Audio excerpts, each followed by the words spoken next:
retrouve pour une nouvelle vidéo. Alors je tiens à préciser que mardi j'avais juste eu quelques petits problèmes, c'est pour ça que j'étais bizarre. Non, je n'ai pas pleuré, j'ai plus de conjonctivite, c'est juste des veines qui ont pété, enfin bref, il s'est passé des trucs.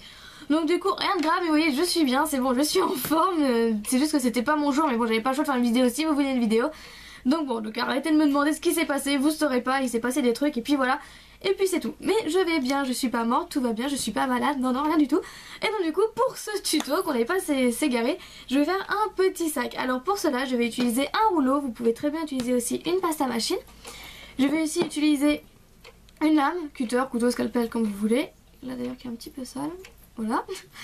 Ensuite la couleur de votre choix. Donc moi je vais faire mon petit sac couleur rose pastel. Donc c'est en effect numéro 2 dans 5. Voilà, je vais utiliser une autre couleur de pâte. En fait c'est pour réaliser un petit nœud. Donc voilà, alors j'ai déjà réalisé le nœud. Donc il est déjà cuit, parce qu'en fait j'avais fait il y a longtemps. Donc je me suis dit je vais le réutiliser, je vais pas en refaire un. Ouais, c'est un petit nœud comme ça que j'ai fait couleur framboise en 22. Mais c'est juste parce que c'est pour décorer le sac, hein. Vous pouvez vraiment le décorer comme vous voulez. Moi je décide de mettre un petit nœud. Et puis un outil que je n'ai jamais utilisé dans mes vidéos, c'est un couteau en plastique. Bon, le mien il est pété parce que ça prenait de la place et puis bah ça sert pas le manche. C'est juste pour les dents. Donc voilà, c'est un couteau en plastique banal. Voilà, pour faire des pareils. Enfin bref, vous verrez tout ça. Et puis c'est à peu près tout pour le matériel il me semble. Et du coup on va passer tout de suite au tuto. Donc vous allez déjà commencer à réaliser un grand rectangle comme ceci de votre couleur du sac. Donc voilà, rien de spécial, c'est pas très compliqué. Vous prenez un rouleau, votre pâte à machine, votre lame et vous faites un rectangle. Ensuite vous prenez le côté le plus beau, donc pour moi c'est celui-là. Et en fait vous allez faire des traits avec votre couteau en plastique, des traits parallèles de côté. Et après pareil de l'autre sens.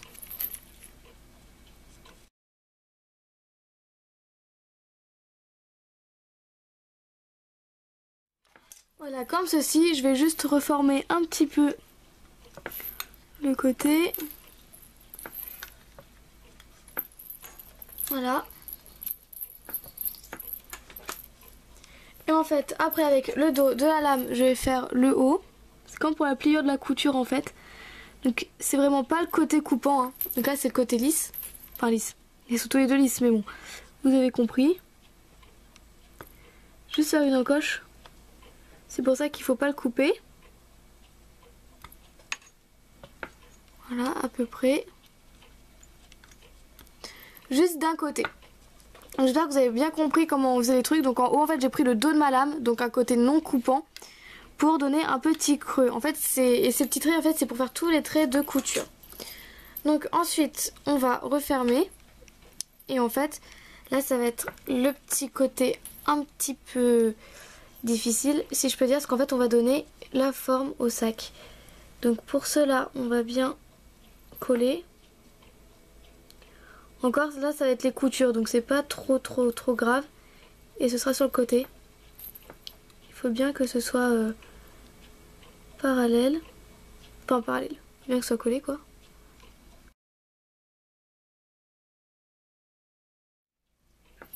Ok, là en fait on va donner la forme au sac. Donc moi je vais donner une forme rectangle. Après c'est comme vous voulez, c'est votre choix. Mais moi j'ai envie de faire un sac rectangle. Donc vous faites comme vous voulez.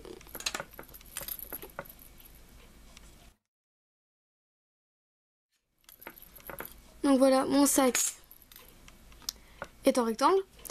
Donc au bout, je vais sans trop déformer le sac. Donc là je vais remettre là déjà.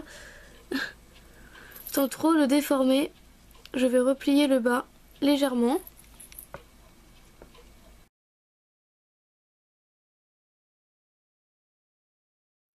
Voilà, vous allez laisser ça de côté pour le moment. En gros, voilà ce que ça donne. Vous allez prendre encore de la Fimo. Donc on va mettre ça de côté sans déformer. Vous allez faire une bande. Et en fait ça ce sera le fond du sac. Donc c'est pour ça que je le fais à l'arrache on va dire.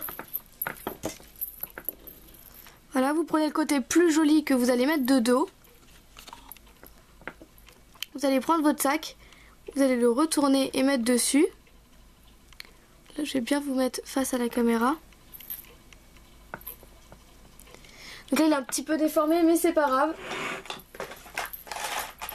En fait, avec le dos d'un pinceau, les côtés qu'on a recourbés, bah, vous allez les écraser contre la fimo qui est en bas, enfin contre le fond en gros.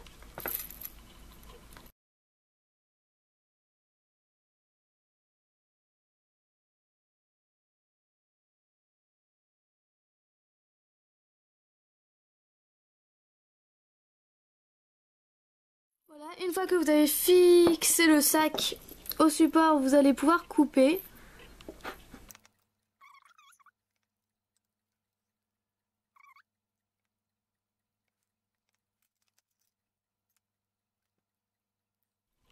Et en fait, bah là, avec votre doigt, on va finir de coller.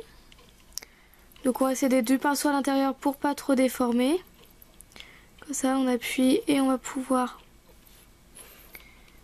bien coller. On enlève les petites traces.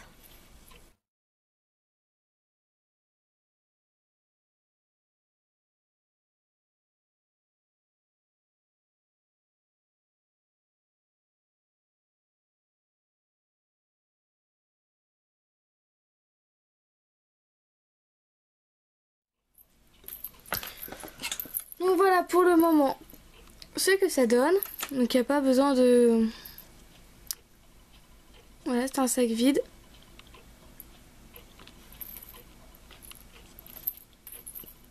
Et pour le moment, on va s'occuper des anses. Alors pour cela, ceci très simple. Vous prenez de la fimo, rien de plus compliqué, rien de plus simple. Alors pour cela, vous prenez de la fimo, rien de plus simple. Vous faites, vous allez faire des bandes en fait, tout simple. Là, on y va à l'arrache, c'est pas grave. Ok, vous coupez ça assez proprement après.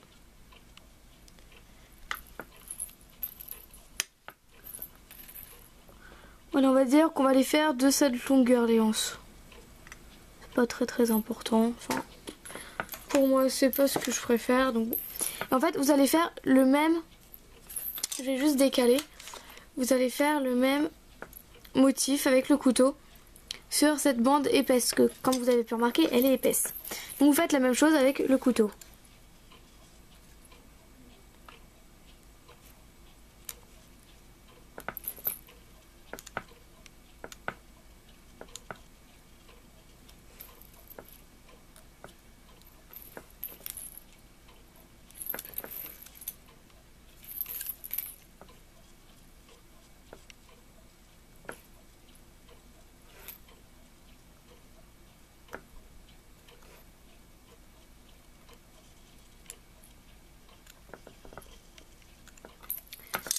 Voilà.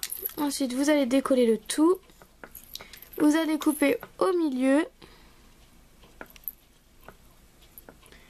Et en fait, vous allez faire les deux traits comme j'ai fait en haut. Donc vous prenez votre lame à l'envers. Et vous allez faire deux encoches sur le côté en fait. De chaque côté. S'il veut bien bouger.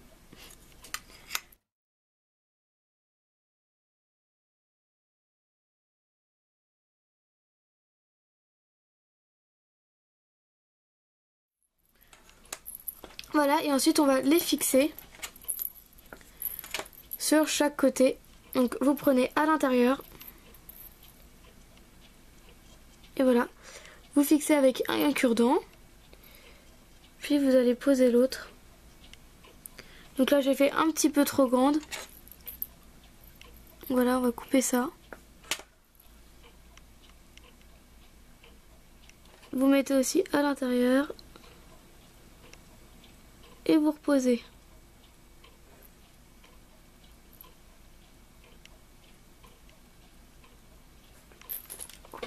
Donc voilà, la première est posée. J'espère que vous avez bien vu comment on faisait. Donc là, je vais même appuyer un petit peu pour être sûr.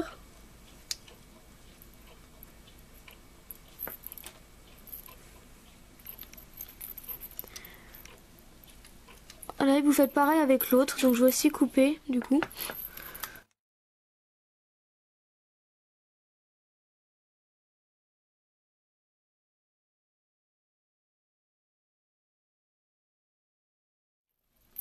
Et voilà, donc votre sac est fini. Donc il ne reste plus qu'à mettre à cuire. Et en fait, c'est pour ça que j'ai fait un nœud. Moi à la fin, soit je vais mettre un nœud sur le côté comme ceci.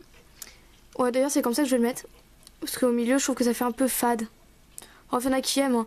Moi je préfère sur le côté. Et d'ailleurs je vais même pouvoir le mettre maintenant. Si je le positionne bien et si j'appuie, et ben la fimo va pouvoir retourner au four. Donc on va prendre le plus beau côté. C'est quand même lui. Voilà, je vais le mettre là. Et en fait avec mon cure-dent, je vais appuyer dessus. À l'intérieur du sac, bien évidemment, pour éviter de défaire les motifs, hein. J'appuie bien à l'intérieur.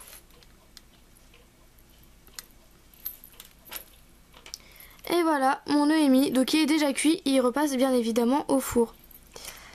Et voilà mon petit sac en fimo. Après si vous voulez, bah, vous avez juste à mettre des anneaux ici, hein, enfin aux anses, si vous voulez. Et voilà. Donc voilà, cette vidéo est terminée. J'espère qu'elle vous aura plu, que vous aurez compris toutes les étapes, comme d'habitude d'ailleurs, parce que là, étant donné que j'ai beaucoup travaillé à l'intérieur, bah la caméra peut pas aller à l'intérieur, donc je sais pas trop si vous avez bien vu, mais bon, j'ai juste mis mon pinceau ou bien mon cure-dent dedans, donc rien d'important. Voilà, et sur ce, je vous dis à mardi. N'oubliez pas, si vous voulez une vidéo en particulier, je prends note, parce que toutes les vidéos que je fais, on me les a forcément demandées. Donc voilà, bon week-end, salut!